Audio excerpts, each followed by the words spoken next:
Sadhguru, you are so reverend and you are so cherished. Do you ever get a superiority complex? Right now, yes.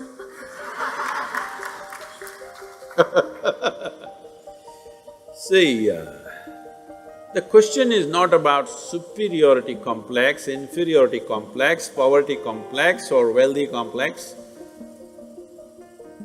That you have a complex is a serious problem, isn't it? Whatever kind it is. What a complex means is, you have assumed something about yourself and you have concretized that assumption. In such a way, you make a bloody fool of yourself wherever you go. Do I look like that? Hello? Do I look like I'm making a bloody fool of myself with you? No. So, no complex of any kind. But then our confidence fluctuates every day. So what do you have to say about that? Because I don't have any confidence about anything.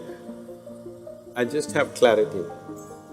People think I have knowledge. No, my head is empty. That's why to make it look little substantial, I have a turban. It's totally empty always.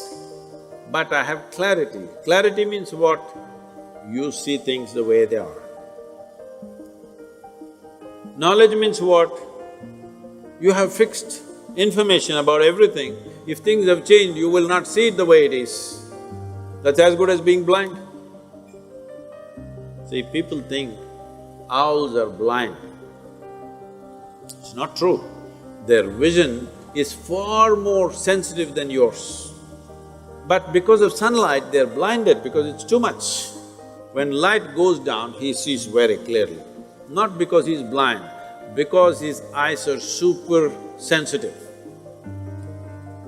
So, it's important that you bring clarity to your life, not knowledge, because knowledge is conclusions that you gather.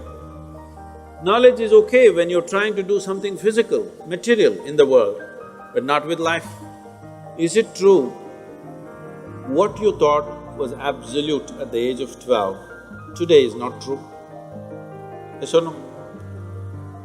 Are you sure that whatever you think is this is it right now, will be this is it in another 3 years' time? Of course not. You know that, so you know you're wrong. Yes or no? Yes. So you know anyway you're wrong, so why assert the wrong things? Well, right now we are wrong, at least let's manage with little more conscious. If you know you're wrong, you will walk carefully, isn't it? Hello? But you think you're absolutely correct, then you will do stupid things and you blunder around the world. If you know you're not seeing properly, will you walk carefully or no? If I ask you to walk through a dark room, suppose we turn off all the lights and close it down, everything, pitch dark, if I ask you to walk, suddenly will you become super alert and conscious as to how you walk? But when the lights are on, you're just going unconsciously, bumping into everybody.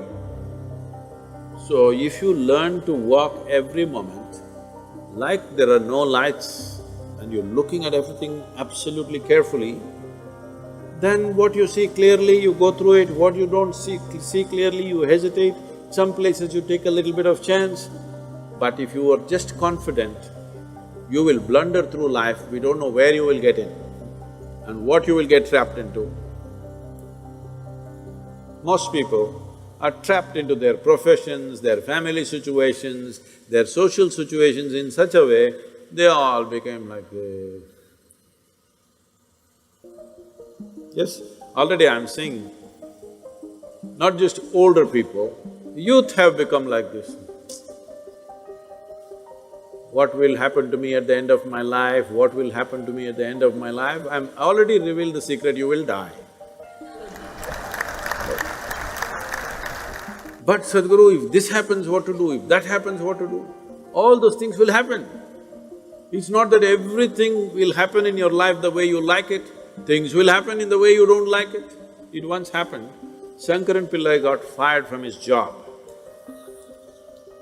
simply because he asked a question, Smoking or non-smoking? How can you get fired for asking such a simple question? Smoking or non-smoking? He asked and he got fired. Because what he was supposed to ask was cremation or burial.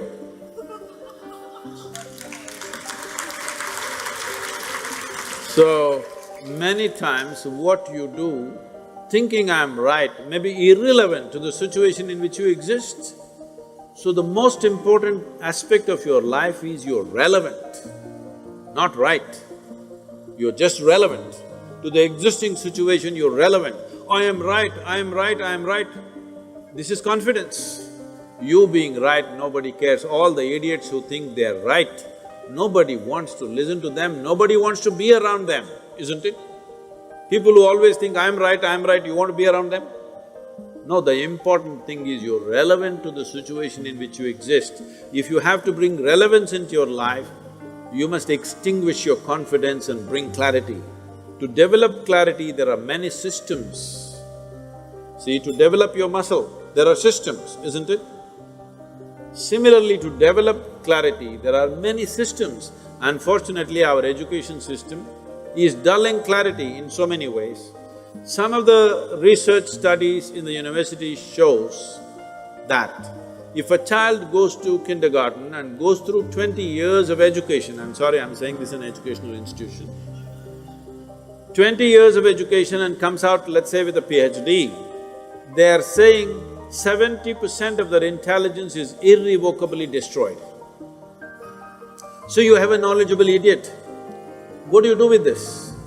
Well, you can impress people by throwing information, but this whole game of impressing people, throwing this information and that information around is all going to go because that Google lady is better than any of these idiots. Hello?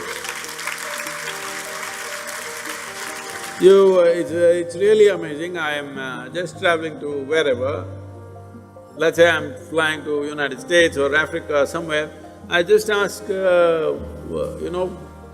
what is the morning temperature in Entebbe? I'm landing there.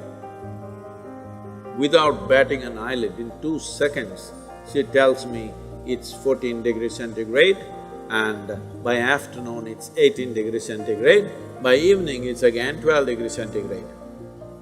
Who could ever say this? Hello? She may not be perfectly right, but she's almost there.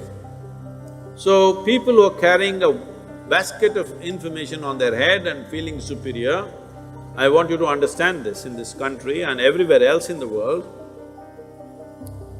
In not the previous but the previous generation, somebody who could read a book was seen godlike because everybody else was illiterate. And people thrived simply because they can read the Gita or the Bible or something else. They thrived simply because they can read. But once everybody can read, we are ignoring those people completely. Yes or no? Hello? So, people who are carrying information and feeling superior, they will all be made into nothing in the next 15 to 20 years' time. Once artificial intelligence becomes all over the place, information will mean nothing because it'll be available everywhere. By then, you must be competent to do something beyond information. This is why I'm with you.